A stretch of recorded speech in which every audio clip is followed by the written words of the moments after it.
Hello everyone. आज मैं आप लोगों को इलेक्ट्रिशियन के बारे में बताऊंगा कि जो भी हाउस इलेक्ट्रिशियन है, बिल्डिंग इलेक्ट्रिशियन है या भी जो भी इंडस्ट्रियल वाले हैं, तो सर इस सारे इलेक्ट्रिशियन में क्या डिफरेंसेस हैं। अगर हम किसी इंटरव्यू में जाते हैं तो हमें क्या क्या सवाल पूछे जाते हैं। अगर हम किसी साइट पे काम करने के लिए जाएंगे तो हमें किस किस तरह की रिस्पॉन्सिबिलिटी दी जाएगी। हम भले ही डिप्लोमा किए हुए हैं बट प्रैक्टिकल सर में कुछ भी नहीं आता है, तो हम क्या क्या चीज को यहाँ पे देख ले या किस चीज का प्रैक्टिकल कर ले तो साइट पे हमें आसानी होगी। तो आज हम आप लोगों को इन सभी चीजों के बारे में बताएंगे, तो फर्दर आप मेरे साथ आगे बने रहिए इस वीडियो में।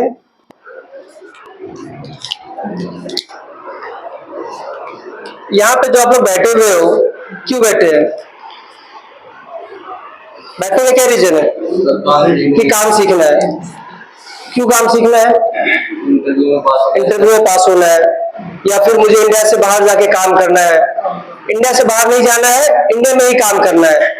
तो इलेक्ट्रिशियन जो आप लोग बैठे हुए हो, कोई हाउस के हैं, कोई बिल्डिंग के हैं, कोई इंडस्ट्रियल है, तो वहां पे जाने के बाद किस किस तरीके का काम होगा, क्या क्या पूछे जाएंगे, या कोई क्लाइंट आते हैं तो हमारे से किस किस तरीके का सवाल किया जाएगा, और हम क्या क्या इन्फॉर्मेशन अपने पास रखें जो इंटरव्यू में हम पास हो जाए। तो थोड़ी बहुत जो भी नॉलेज है मैं आपको यहाँ पे बताने जा रहा हूँ कि क्या क्या पूछ सकते हैं। किसी काम का सबसे पहला स्ट्रक्चर होता है मेजरमेंट।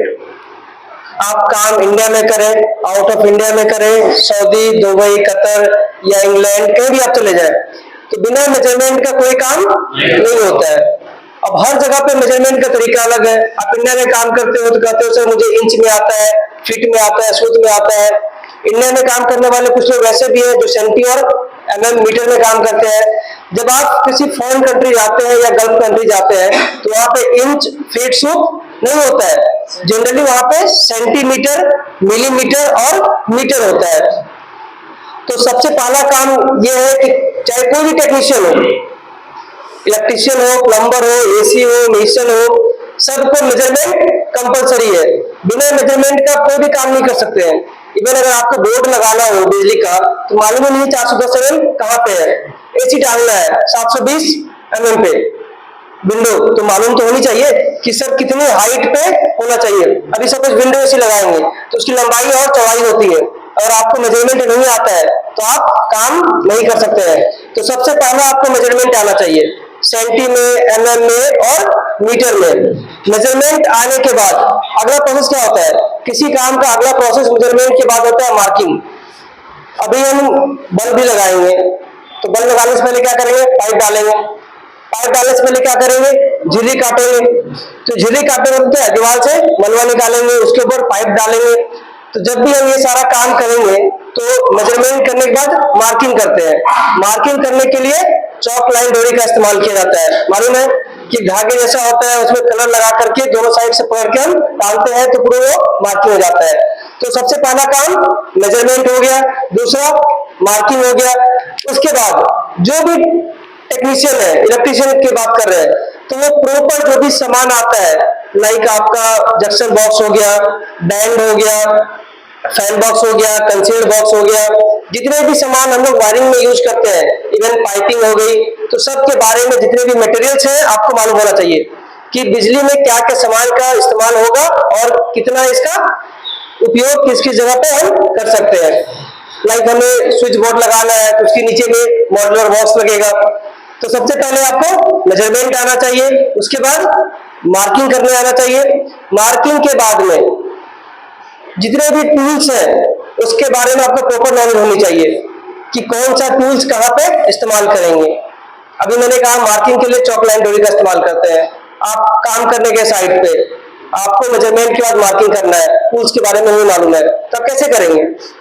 तो मेजरमेंट के बाद मार्किंग, और मार्किंग से जस्ट पहले जितने भी टूल्स हैं इलेक्ट्रिशियन में, जो भी आपके clam metre, multimeter, volt meter, plier, जितने भी टूल्स हैं आप देखिए जो काम करते हैं तो सारे टूल्स के बारे में नॉलेज होनी चाहिए। इवन अभी हम यूनिफिक्स को सीलिंग में डालते हैं तो पंचिंग का यूज करते हैं, पंच से ठोकने के बाद वो प्रॉपर अंदर बैठता है। तो प्रॉपर टूल्स के बारे में मालूमात होना चाहिए। अगर टूल्स हो गए, मेजरमेंट हो गए, मार्किंग हो गई, तो सबसे पहला उसके बाद जो नेक्स्ट सीन बनता है,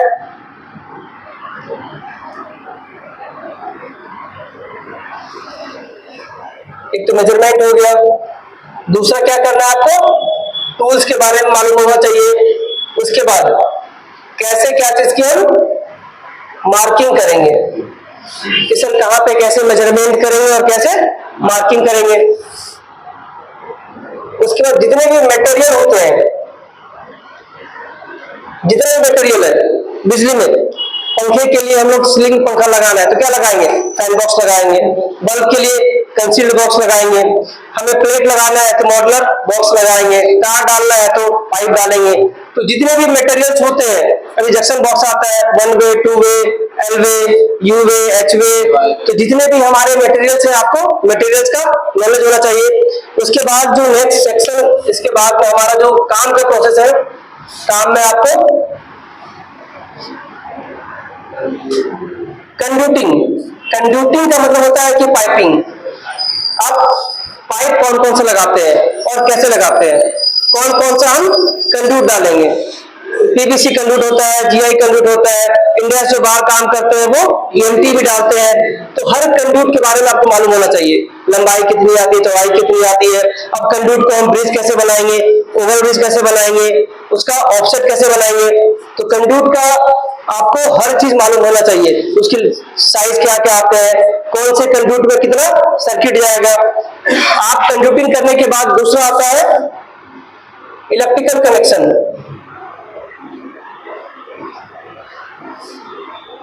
कि सर हम बोर्ड की वायरिंग कैसे करेंगे, लाइक कौन कौन सी वायरिंग हमें बेसिकली आनी चाहिए। तो वायरिंग में आपका 1 वे हो गया, 2 वे हो गया, इंटरमीडिएट हो गया, सीरीज है, पैरेलल है, डीबी ड्रेसिंग है। थोड़े से आगे बढ़ेंगे तो एम्पीयर मीटर की वायरिंग आनी चाहिए, वोल्ट मीटर की वायरिंग आनी चाहिए।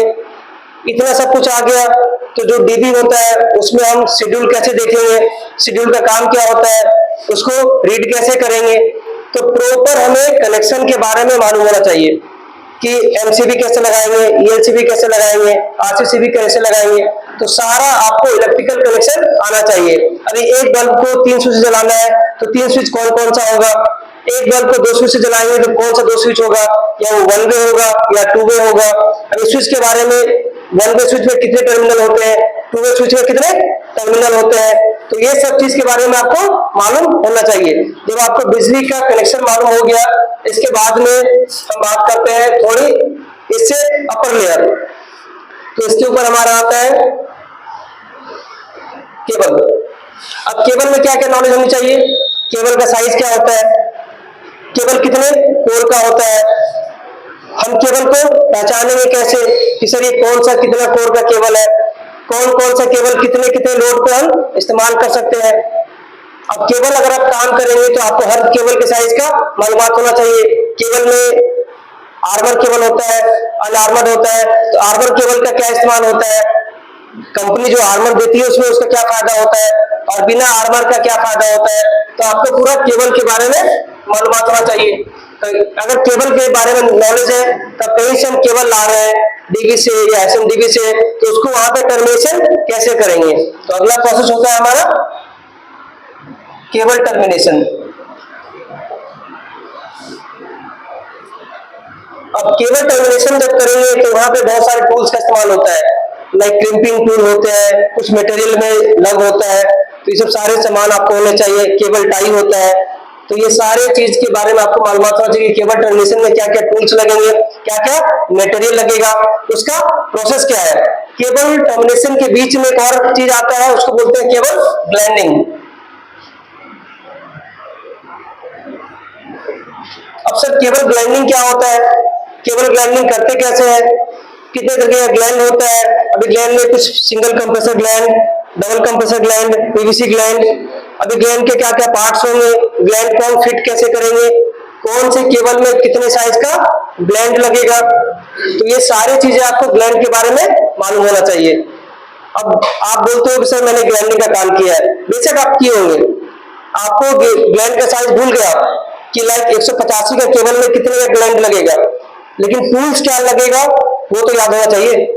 आप टूल्स भी अगर भूल जाओ तो कोई भी इंजीनियर ये नहीं मानेगा कि आपने काम किया है। तो बेसिकली आपको ग्लैंड में टूल्स के बारे में मालूमात होना चाहिए कि हमने केबल का ग्लैंडिंग में क्या क्या टूल्स लगेगा। उसके बाद आप केबल को, अब केबल का एक और प्रोसेस होता है केबल ज्वाइंटिंग, कि सपोज 3 कोर केबल कहीं से लीक कर रहा है तो उस केबल को काटना है, फिर दोनों को ज्वाइन करना है। तो केबल ज्वाइंटिंग का प्रोसेस क्या है?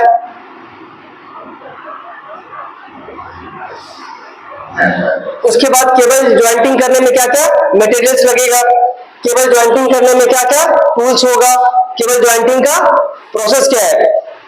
तो लाइक मैंने आपको क्या क्या बताया, इंची टेप मेजरमेंट मालूम हो, इंची टेप के बाद जितने भी टूल्स होते हैं इलेक्ट्रिशियन में वो मालूमात होने चाहिए, मार्किंग होना चाहिए कि सर मार्किंग कैसे करेंगे, लेवल कैसे निकालेंगे, कौन कौन से बिजली में मटेरियल का इस्तेमाल होगा, पाइपिंग क्या होता है, कैसे करते हैं, बिजली का कनेक्शन कैसे होगा, चाहे 1 वे हो, 2 वे हो, इंटरमीडिएट हो, केबल क्या होता है, कितने तरीके का केबल होगा, कोर क्या होता है, केबल का टर्मिनेशन कैसे करेंगे, केबल का ग्लैंडिंग कैसे करेंगे, केबल की ज्वाइंटिंग कैसे करेंगे। इसके बाद एक और फेज आता है, अभी हम केबल को जैसे वायर को डालने के हम लोग क्या इस्तेमाल करते हैं, पाइप यूज करते हैं जो कंड्यूट बोलते हैं। तो वैसे हम केबल को कहीं से लेके जाएंगे तो वहां पे हम लोग केबल ट्रे का इस्तेमाल करते हैं।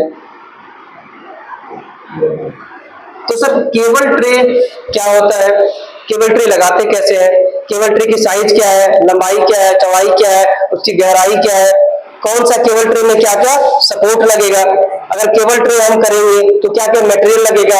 अभी देखो केबल ट्रे में यूनिफिक्स लगता है, थ्रेड रॉड लगता है, तो पूछेगा कि अगर 8 का यूनिफिक्स आएगा तो रॉड का क्या साइज होगा, या 8 का अगर रॉड है तो यूनिफिक्स का साइज क्या होगा। अब यूनिफिक्स अगर आपको मालूम है तो ड्रिल करेंगे साइज क्या होगा, नॉर्मल ड्रिल होते हैं या फिर हैमर ड्रिल होता है, तो वो मालूम करना है। अब ड्रिल करने के बाद जो हम यूज करेंगे यूनिफिक्स को सीलिंग में डालने के लिए कौन सा टूल्स का इस्तेमाल करेंगे, पंचिंग का यूज करते हैं। तो इस केबल ट्रे में अभी सपोज नट लगाते हैं ना, यूनिफिक्स में थ्रेड रोल लगाने के बाद सीच नट डाल करके नट बोल्ट से टाइट करते हैं, नट और वाशर से। तो उस नट में कितने का चाबी लगेगा, तो नट में चाबी का मालूम, मतलब स्पैनर का साइज मालूम होना चाहिए, यूनिफिक्स का साइज मालूम होना चाहिए, केबल ट्रे में कितने कितने एम का सपोर्ट चाहिए।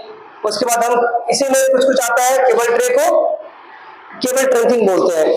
उसमें क्या होता है, 90 मारना, ब्रिज बनाना, ऑफसेट बनाना, रिड्यूसर बनाना, केबल ट्रे का 45 बनाना। तो ये सब सारी चीजें आपको केबल ट्रे के बारे में मालूमात होना चाहिए। केबल का अगर मालूम है आपको तो थोड़ी सी फिर नॉलेज आप रखिए, सिंगल एंड 3 फेज, कि सर सिंगल फेज क्या है, 3 फेज क्या है, सिंगल फेज का इस्तेमाल कहां करेंगे, 3 फेज का इस्तेमाल कहां करेंगे, सिंगल फेज में कितना वोल्टेज होगा, 3 फेज में कितना वोल्टेज होगा। तो ये दोनों के बारे में मालूमात करो। उसके बाद वायर सिस्टम आते हैं कि पावर में कितने एम का वायर डालेंगे, लाइट कनेक्शन में कितने एम का वायर डालेंगे, वायर में कितना कोर होता है, वायर में कितना गेज होता है, वायर के ऊपर वाले पार्ट को इंसुलेशन बोलेंगे या कंडक्टर बोलेंगे, चीजें पूछता है। तो वो चीजें आपको मालूम होनी चाहिए। वायर के बारे में जानकारी करने के बाद आपको अर्थिंग, सबसे मोस्ट इंपॉर्टेंट पार्ट, कि हम बिजली की वायरिंग करते हैं या कोई भी कनेक्शन करते हैं तो अर्थ का क्या रोल होता है, कितने तरीके के अर्थ होते हैं। लाइक आपको मालूम है एक अर्थ हम लोग सॉकेट में लगाते हैं अर्थ कनेक्शन, और एक अर्थिंग हम लोग करते हैं डिवाइस प्रोटेक्शन के लिए, और एक ऊपर जब बिजली करती है तो हाई वोल्टेज कुछ ऐसा जनरेट होता है, ऐसा लोग बोलते हैं, उसके कारण भी बहुत सारा चीज नुकसान हो जाता है, तो उसका भी एक अर्थिंग होता है। तो 2 तरीके का अर्थिंग होता है, एक तो आपका डिवाइस प्रोटेक्शन के लिए, और दूसरा अर्थिंग हम लोग करते हैं पूरा बिल्डिंग का जो भी हमारा सप्लाई है उसको प्रोटेक्शन के लिए। तो हमारा अर्थिंग के बारे में मालूमात होना चाहिए कि सर कौन सा अर्थिंग हम कहाँ पे करेंगे, अर्थ में कितने एम का वायर डालेंगे, अर्थ में कौन से कलर का वायर डालेंगे। तो ये सारी चीजें आपको इलेक्ट्रिकल कनेक्शन के बारे में मालूम होने चाहिए। इतना अगर मालूम है तो बेसिकली आप हर इंटरव्यू में पास हो जाएंगे। ओवरऑल ये बिजली के सारे काम के बाद में एक टॉपिक बचता है बिजली का टेस्टिंग, कि लाइक जो भी हमारे पास सामान है हम उसका टेस्ट कैसे करेंगे। अब टेस्ट करने के लिए हमें आपको मल्टीमीटर, क्लैंप मीटर और मेगर मीटर, इस तीनों के बारे में मालूमात होना चाहिए। कि सर कौन सा मीटर का इस्तेमाल कैसे करेंगे, किसका इस्तेमाल कहाँ पे करेंगे। लाइक मेजरिंग करके हम केबल की टेस्टिंग करते हैं। क्लैम मीटर से हम लोग एसी वाले जनरली एम्पियर निकालते हैं, सामान की कंट्रोल टेस्ट करते हैं। मल्टीमीटर से वोल्टेज भी चेक हो जाता है, इवन क्लैम मीटर से भी वोल्टेज चेक हो जाता है। इसके बाद में एक एक्स्ट्रा टॉपिक बचता है सर्किट ब्रेकर। ये सर्किट ब्रेकर क्या है? Like MCB, ELCB, RCCB, VCB, ACB, ये सारे सर्किट ब्रेकर है। इसके बारे में आपको प्रॉपर नॉलेज होनी चाहिए कि कौन सा सर्किट ब्रेकर कहाँ पे इस्तेमाल करेंगे, एमसीबी का इस्तेमाल कहाँ होता है, ईएलसीबी का इस्तेमाल कहाँ होगा, क्यों करेंगे, लगाने के क्या फायदा होगा। अगर ईएलसीबी ट्रिप कर रही है बार बार तो उसका क्या दिक्कत है, हम चेक कैसे करेंगे ईएलसीबी हमारा फॉल्ट है या नहीं है। एमसीसीबी हमारा काम नहीं कर रहा है तो हम चेक कैसे करेंगे। किसी की टेस्टिंग क्लैम मीटर से करते हैं, किसी का हम लोग सीधा ग्राउंड का वायर लगा करके बल्ब लगा के कर लेते हैं। तो हर टेस्टिंग के बारे में मालूमात होना चाहिए कि सर्किट ब्रेकर की टेस्टिंग हम कैसे करेंगे। तो ये सारी चीजें अगर नॉलेज है आपको इलेक्ट्रीशियन में तो बेसिकली आप कहीं भी किसी भी इंटरव्यू में फेल नहीं होंगे। और दूसरा सबसे बड़ी बात क्या है कि जब भी साइट पे काम करने के लिए जाओगे तो एज ए इलेक्ट्रीशियन इतना अगर आपको नॉलेज है तो आप हर तरीके का काम कर सकते हैं। इसके अलावा भी बहुत सारे काम होते हैं, मैं ये नहीं कहता कि ये बस लास्ट है, लेकिन ये मेजर पार्ट किसी भी इलेक्ट्रीशियन का ये है। अब इसके आगे ऊपर जाएंगे तो मोटर की वायरिंग आती है, single phase motor wiring, 3 phase, star delta. तो इन सभी चीजों के बारे में मालूमात होना चाहिए, अच्छी बात है, बट नहीं भी है तो हमें इतनी दिक्कत नहीं है। As a house electrician, building electrician ये पार्ट कंपलसरी है।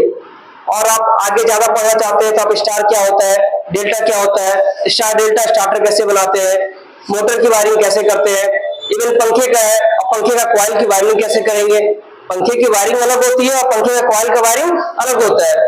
तो वो सारी चीजों के बारे में आप फिर डिटेल में चलते चले जाएंगे, लेकिन बेसिक्स ये सारे आपको मालूम होने चाहिए। अगर ये मालूम है तो आप कभी भी किसी भी जगह इंटरव्यू में फेल नहीं होंगे। और सबसे बड़ी बात है कि आप लोग पढ़ के आते तो है बट बोलने का तरीका आप लोगों का नहीं होता है, रटे रटाए बोलते हैं।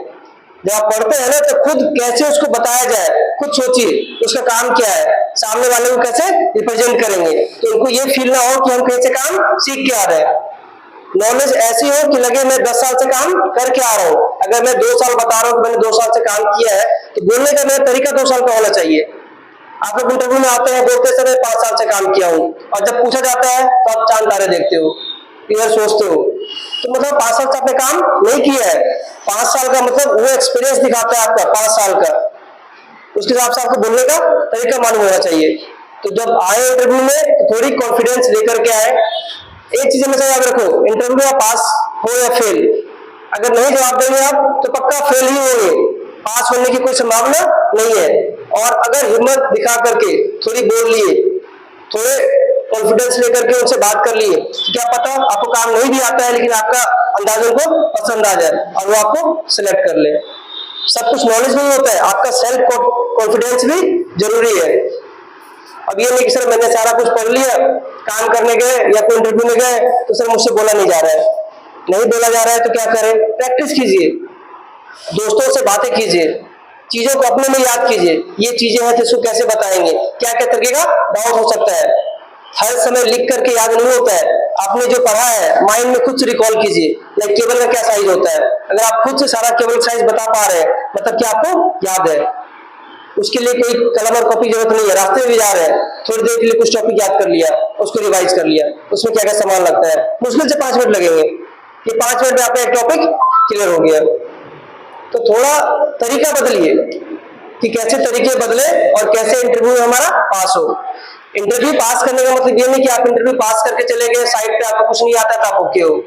मेन है आपको काम आना चाहिए, तो ऐसा काम कीजिए साइट पर या सीखिए ताकि आपको काम करने में कोई दिक्कत नहीं हो। बाकी कुछ भी डिटेल आपको चाहिए होगा तो मुझे मैसेज कीजिए,